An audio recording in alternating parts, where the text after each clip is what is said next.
نماز پڑھنے کا آسان طریقہ، نماز پڑھنے کا طریقہ کیا ہے؟ بخاری شریف و مسلم شریف میں حضرت ابو ہریرہ رضی اللہ تعالی عنہ سے راوی ہیں، فرماتے ہیں کہ ایک شخص مسجد میں حاضر ہوئے اور رسول اللہ صلی اللہ تعالی علیہ وسلم مسجد کی ایک جانب میں تشریف فرما تھے۔ انہوں نے نماز پڑھی، پھر خدمت اقدس صلی اللہ تعالی علیہ وسلم میں حاضر ہو کر سلام عرض کیا، فرمایا وعلیک السلام، جاؤ نماز پڑھو کہ تمہاری نماز نہ ہوئی۔ وہ گئے اور نماز پڑھی، پھر حاضر ہو کر سلام عرض کیا، فرمایا وعلیک السلام، جاؤ نماز پڑھو کہ تمہاری نماز نہ ہوئی۔ تیسری بار یا اس کے بعد عرض کی، یا رسول اللہ عز و جل و صلی اللہ تعالی علیہ وسلم، مجھے تعلیم فرمائیے۔ ارشاد فرمایا، جب نماز کو کھڑے ہونا چاہو تو کامل وضو کرو، اچھا وضو کرو۔ وضو کے متعلق وضو کرنے کے کیا طریقے ہیں، وضو میں کیا فرائض ہیں، کیا سنت ہے، اس پر بھی انشاءاللہ تبارک و تعالی اس کے بعد ویڈیو آئے گی، اور اس کا ایک الگ پلے لسٹ بنایا گیا ہے، یعنی کہ وضو کب ٹوٹتا ہے، کب بنانا ہے، پورا طریقہ انشاءاللہ تبارک و تعالی ایک کے بعد دوسرا اپلوڈ کیا جائے گا۔ اب ضرور دیکھیں، اور ایک بات اور ذہن میں رکھیں، اگر آپ کو غسل کے فرائض یاد نہ ہو تو آپ بھلے ہی دریا میں غوطہ لگا لیں، آپ پاکی حاصل نہیں کر سکتے، اور جب تک آپ پاکی حاصل نہیں کر سکتے آپ کو مسجد آنا بھی حرام ہے۔ اگر آپ مسجد آتے ناپاکی حالت میں تو آپ گنہگار ہوں گے، تو نماز کیسے ہوگی؟ حضور کی حدیث ہے، سماعت کریں، کامل وضو کرے، پھر قبلہ کی طرف منہ کر کے اللہ اکبر کہو، پھر قرآن پڑھو جتنا میسر آئے، پھر رکوع کرو یہاں تک کہ رکوع میں تمہیں اطمینان ہو،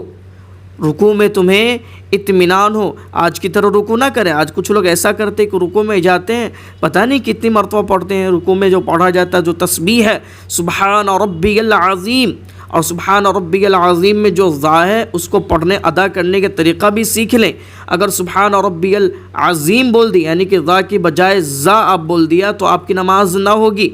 اس کے اوپر بھی ویڈیو بنی ہوئی، آپ جا کر کے دیکھ سکتے ہیں۔ سبحان ربی العظیم پڑھیں، رکوع کو یہاں تک کہ رکوع میں اطمینان ہو، رکوع میں اتنا دیر ٹھہریں کہ اطمینان ہو، پھر اٹھو یہاں تک کہ سیدھے کھڑے ہو جاؤ۔ آج لوگ رکوع سے اٹھتے ہیں سیدھا کھڑا بھی نہیں ہو تو واپس سجدہ میں چلے جاتے ہیں۔ رکوع سے سیدھے کھڑے ہو جاؤ، پھر سجدہ کرو یہاں تک کہ سجدہ میں اطمینان ہو جائے، سجدہ میں بھی اطمینان ہو جائے، پھر اٹھو یہاں تک کہ بیٹھنے میں اطمینان ہو جائے۔ آج لوگ سجدہ سے اٹھتے ہیں، بیٹھتے نہیں صحیح سے، واپس سجدہ میں چلے جاتے، پتہ نہیں کس طرح سے نماز پڑھتے ہیں۔ حضور کی حدیث ہے، سجدہ سے اٹھو اور بیٹھو تو اس طرح بیٹھو کہ تمہیں اطمینان حاصل ہو،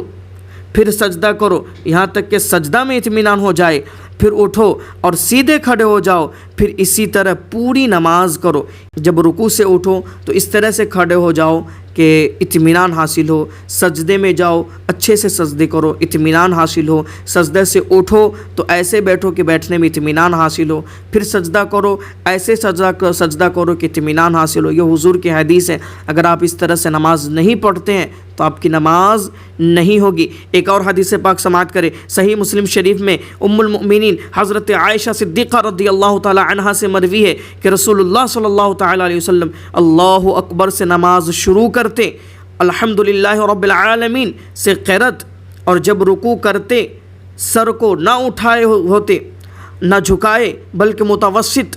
درمیانی حالت میں رکھتے، اور جب رکوع سے سر اٹھاتے تو سجدہ کو نہ جاتے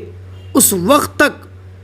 سیدھے کھڑے نہ ہو لے، یعنی کہ جب تک رکوع نہ کرتے تب تک رکوع نہ کرتے جب تک سیدھے کھڑا نہ ہو لے، اور سجدہ سے اٹھ کر سجدہ نہ کرتے تا وقتے کے سیدھے نہ بیٹھ لے، اور ہر 2 رکعت پر اتحیات پڑھتے اور بایاں پاؤں بچھاتے اور داہنا کھڑا رکھتے، اور شیطان کی طرف بیٹھنے سے منع فرماتے۔ آج دونوں پاؤں پہ جو بیٹھتے ہیں نا اس طرح سے بیٹھنا منع فرمایا، اور درندوں کی طرح کلائیاں بچھانے سے منع فرماتے، یعنی سجدے میں مردوں کو مرد حضرات جو سجدے میں کلائی کو بچھا لیتے پورا، اس کو بچھانے کو منع فرمایا، اور سلام کے ساتھ نماز ختم کرتے ہیں۔